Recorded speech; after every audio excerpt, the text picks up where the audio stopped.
世界简报根据各大媒体的报道整理出内容精要，让你最快速掌握全球趋势。加拿大驱逐一名中国外交官。加拿大驱逐一名中国外交官，该外交官被指控收集有关保守党议员家人的情报。外交部长梅拉尼·乔利 （Melanie Joly） 周一下午宣布了这一重磅消息。加拿大已决定宣布赵伟先生为不受欢迎的人。他在一份声明中说：“我已经明确表示，我们不会容忍任何形式的外国干涉我们的内政。驻加拿大的外交官已被警告，如果他们从事此类行为，他们将被遣送回国。”此举是在《环球邮报》首次报道为正在收集有关Trump的亲属的信息已被将来可能受到制裁的一周之后，而这几乎可以肯定是为了给这位议员树立榜样，并阻止其他人采取反中国立场。报道基于加拿大安全情报局2021年的一份简报，总理贾斯汀·特鲁多后来说他从未见过该简报。要求驱逐这名外交官以进行报复的呼声随即传来。上周，乔利告诉外交事务委员会，正在认真考虑此事。中国财政部长刘昆推迟了与德国财政部长的会谈。彭博社，中国财政部推迟了德国财政部长克里斯蒂安·林德纳 （Christian Lindner） 与中国财政部长刘昆 （Lu Kang） 的会晤。根据林德纳的部门发言人 Nadine Kelway 的说法，由于日程安排的原因，会谈被推迟。他补充说，会议将在晚些时候举行。此前，林德纳的自民党同事贝蒂娜·斯塔克瓦辛格 （Bettina Stark-Watzinger） 于3月访问台湾后，德国和中国之间的紧张局势加剧，中国当局批评该党干涉内政。中国此前曾邀请林德纳访问，但据报道撤回了邀请，以回应台湾之行。前女友老虎伍兹用律师和我分手。多伦多星报，高尔夫明星泰格·伍兹 （Tiger Woods） 被他的前女友埃里卡·赫尔曼 （Erica Herman）起诉。他声称，当他还是他的雇员时，他就开始了他们的性关系，并威胁说，如果他不签署保密协定，就会解雇他。赫尔曼要求该协定无效，因为他是在据报道存在骚扰时签署的，并且还在对拥有伍兹在佛罗里达州5400万美元豪宅的信托提起非法驱逐诉讼。预计伍兹的律师将要求通过仲裁解决法律纠纷，而不是继续在法庭上。谷爱凌在劳伦斯奖上加冕年度世界极限运动员。南华早报，奥运金牌得主谷爱凌 Eileen Gu 获得了劳伦斯世界年度最佳运动员奖，成为第一位获得该类别称号的女性。Gu 被列入6人名单，其中包括冲浪者 Stephanie Gilmore、Justine Dupont 和 Philippe Toledo， 巴西滑板运动员 Reza Leo 和美国单板滑雪运动员 Chloe Kim。今年在巴黎举行的劳伦斯世界体育奖的获奖者还包括莱昂内尔、梅西和雪莉安·弗雷泽普赖斯，他们分别被评为最佳运动员和女运动员。凯茜·奥多德 Cathy O'Dowd 是世界上第一位从南北两侧攀登珠穆朗玛峰的女性，她主持了今年的仪式。Facebook 拥有30亿使用者，其中许多是老年人。它能再次变凉吗？南华早报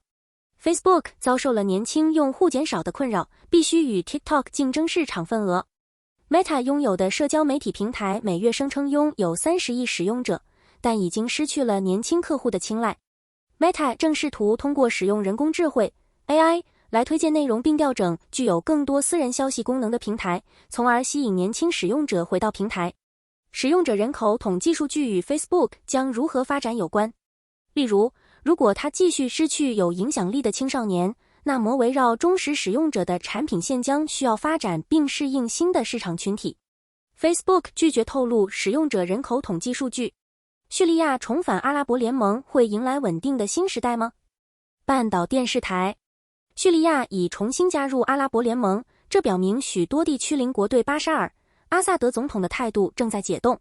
然而，一些批评人士认为，此举意味着对叙利亚内战进行问责的呼吁正在消失。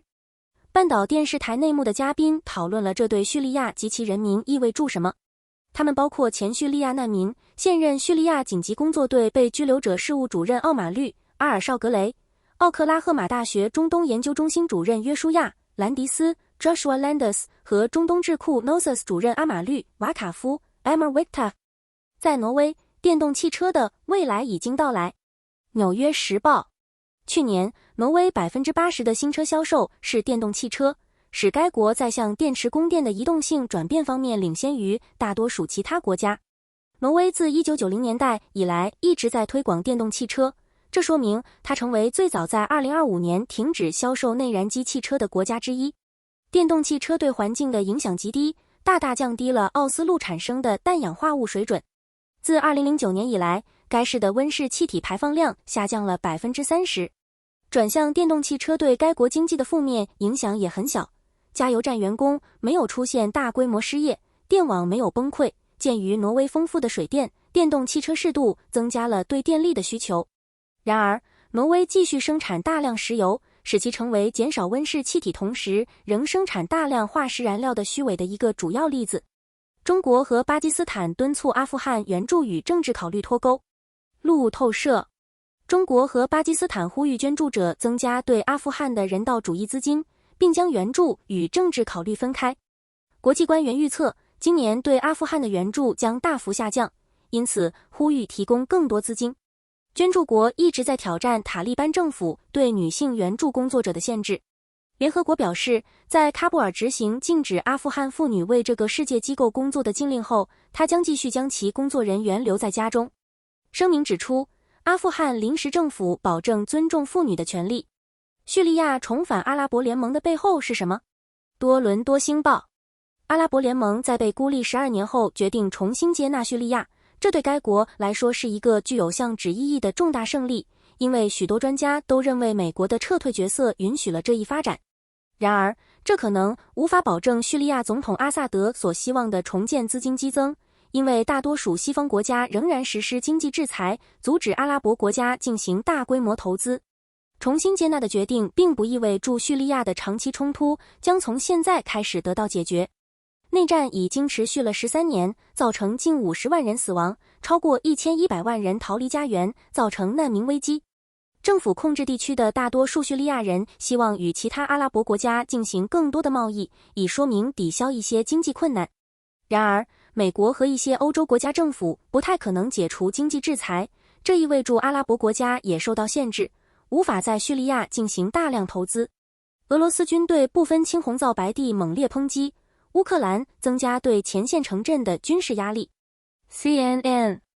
俄罗斯已开始从其占领的顿巴斯和乌克兰东南部脆弱的扎波罗热地区的主要城镇撤离定居者。作为回应，乌克兰的春季反攻很可能会将俄罗斯军队派往被严重摧毁的马里乌波尔市。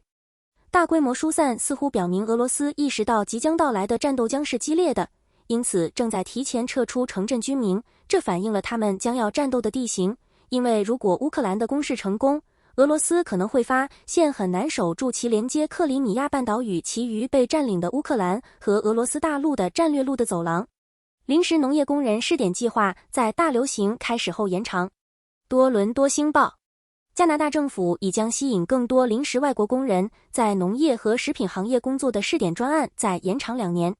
该计划于3年前启动，旨在为这些工人提供在加拿大永久居留的途径。政府在 COVID-19 大流行期间面临挑战，并希望有更多时间来测试飞行员。成为该计划一部分的工人的家庭成员将获得开放工作许可证，以便在加拿大谋生。农业部门的工作力短缺可能会损害加拿大的粮食安全。该试点专案有助于解决一直困扰该行业的工作力短缺问题。随着越来越多的临时外国工人加入该计划，农业和食品行业获得了更多的工人。该计划的延期将吸引更多的外国临时工。该扩展还将使该计划有更多时间来发挥作用。然而，临时角色的外国工人可能面临不稳定的工作条件。北美雇主因以低工资和低工作标准雇佣外国人，剥削他们在恶劣的条件下工作，而不考虑他们的人权而受到批评。尽管如此，加拿大最近已成为支援移民工人权利的全球领导者之一。政府为改善弱势移民的状况做出了相当大的努力。爱尔兰副总理为有关中国去风险的评论辩护为平衡。英国独立报，爱尔兰副总理迈克尔·马丁 （Michael Martin） 对该国与中国的关系提出了警告，称应该受到监督，同时强调中国和爱尔兰之间的价值观不同。他在一次国际事务会议上警告说，私营部门和学术界需要评估他们与中国的关系，在他们可能需要降低风险的领域。